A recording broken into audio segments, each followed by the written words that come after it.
अपनी बूढ़ी माँ के साथ कोई इतना बुरा कैसे कर सकता है।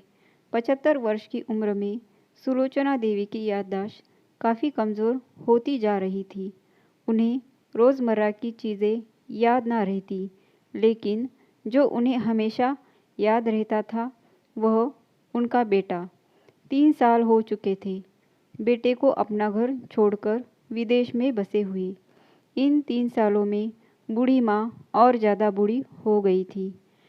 दिन हो या रात, एक पल भी ऐसा ना होता जब उन्हें अपने बेटे की याद न आती। दूसरी तरफ बेटा था जो साल भर में एक आध बार माँ को फ़ोन कर लिया करता था और 1-2 मिनट से ज़्यादा बातें भी ना किया करता। फिर भी यह बूढ़ी माँ टकटकी लगाए अपने बेटे का इंतज़ार करती रहती। एक दिन बेटे का विदेश से फ़ोन आया। हेलो हेलो, सुन रही हो ना माँ? अनिल बोल रहा हूँ, तुम्हारा बेटा। कैसी हो माँ? मैं ठीक हूँ बेटा। तुम, बहू और मेरा पोता कैसा है? माँ ने पूछा। सब अच्छे हैं माँ। मैं अगले हफ्ते गांव आ रहा हूँ माँ, तुम्हें लेने। अब हम साथ में ही लंदन में रहेंगे। तुम्हारी बहू कह रही थी माँ को यहाँ पर लेकर आओ, बेचारी अकेली वहाँ परेशान होती होगी। बेटे ने कहा। माँ की बूढ़ी सूखी आंखें आंसुओं से भीग गई। उसके कमज़ोर शरीर के नस नस में खुशी की लहर दौड़ गई। बेटे और बहू का अपने प्रति प्रेम देखकर माँ का मन खुशी से भर आया। बेटे ने आगे कहा, माँ तैयार रहना, मुझे ज़्यादा दिन छुट्टियाँ नहीं हैं। जिस से जितने पैसे लेने हैं लेकर रखना। तब तक मैं प्रॉपर्टी डीलर से बात कर लेता हूँ घर के लिए। घर के लिए? माँ ने पूछा। हाँ माँ, गांव का घर हमें बेच देना पड़ेगा। अब हम साथ में ही रहने वाले हैं, तो वहाँ पर घर रखने का कोई मतलब ही नहीं है माँ, बेटे ने कहा। बुढ़ापे की वजह से ठीक से चलने में असक्षम माँ ने पूरे मोहल्ले में घूम घूम कर अपनी इस खुशखबरी को सबको सुनाया। सभी को खुशी हुई। सबको लगा माँ जी के आखिरी दिन अपने परिवार के साथ खुशी से बीत जाएंगे।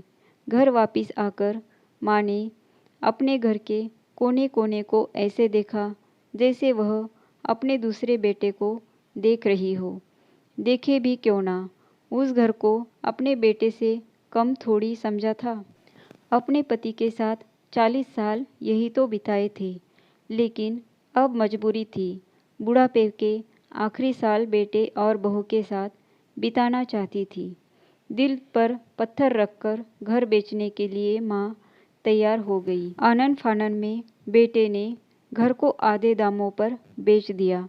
माँ ने ज़्यादा नहीं, लेकिन जिन चीज़ों से दिल लगा था उन चीज़ों को समेटा और बेटे के साथ टैक्सी में बैठकर एयरपोर्ट के लिए चली गई। एयरपोर्ट पर आकर बेटे ने माँ से कहा, माँ तुम यहाँ बेंच पर बैठो, मैं सामान और बोर्डिंग पास की जांच कराकर आता हूँ। वहाँ वक्त लगता है और खड़ा रहना पड़ता है, तुम्हें तकलीफ़ होगी, तुम यही आराम करो। मैं यूँ गया और यूँ आया। माँ बेंच पर बैठ गई और बेटा अंदर चला गया। काफ़ी समय हो गया, बेटा वापस नहीं लौटा। माँ सोचने लगी, ज़्यादा भीड़ होगी इसीलिए देर लग रही होगी। अंधेरा होने को आया। अब तो लोगों की चहलकदमी भी कम होने लगी। माँ को अब चिंता होने लगी। एक कर्मचारी ने आकर पूछा, किससे मिलना है माँ जी आपको?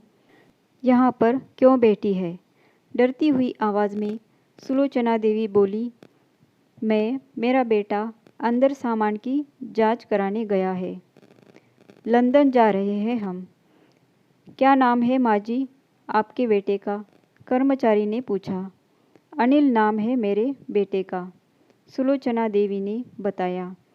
कर्मचारी अंदर गया और थोड़ी देर बाद बाहर लौटा। उसने सुलोचना देवी से कहा, माँ जी लंदन जाने वाली फ़्लाइट तो दोपहर में ही जा चुकी है और आपका बेटा भी उस फ्लाइट में बैठकर लंदन जा चुका है। अब आपके यहाँ बैठने का कोई मतलब नहीं है। आप भी अपने घर चले जाइए। क्या जा चुका है और मैं घर जाऊं? घर? माँ की आंखों से आंसुओं के सैलाब उठने लगे। जैसे तैसे माँ घर पहुंची, जो अब उसका था ही नहीं, बिक चुका था। वो वही बरामदे में तुलसी के पास सो गई। घर के नए मालिक को उस पर दया आई तो एक कमरा किराए से उसको दे दिया। पेंशन के पैसों से खाना और किराए का बंदोबस्त हो जाता था। दिन बीतने लगे। कुछ दिनों बाद घर के नए मालिक ने सुलोचना देवी से कहा, माँ जी, आप अपने रिश्तेदारों के यहाँ पर जाकर क्यों नहीं रहती है? इस उम्र में आपके लिए वही अच्छा होगा।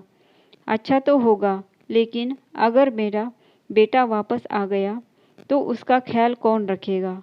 मेरा बेटा बहुत भोला है, उसे अपना ख्याल रखना बिल्कुल नहीं आता। मैं कहीं नहीं जाऊंगी, क्या पता कब उसे मेरी ज़रूरत पड़ जाए। माँ ने कहा, सच बता रहा हूँ, माँ की ऐसी बातें सुनकर मेरी आंखों में आंसू आ गए। किसी ने सच ही कहा है, पूत कपूत हो सकता है, लेकिन माता कभी कुमाता नहीं होती। आप सभी से हाथ जोड़कर विनती करता हूँ, अपने माता पिता की जितनी हो सके सेवा करना, उनके साथ कभी बुरा बर्ताव मत करना। कहानी अच्छी लगी हो तो वीडियो को लाइक कीजिए, चैनल को सब्सक्राइब कीजिए और बेल आइकॉन को हिट करना ना भूलिए। वीडियो देखने के लिए धन्यवाद।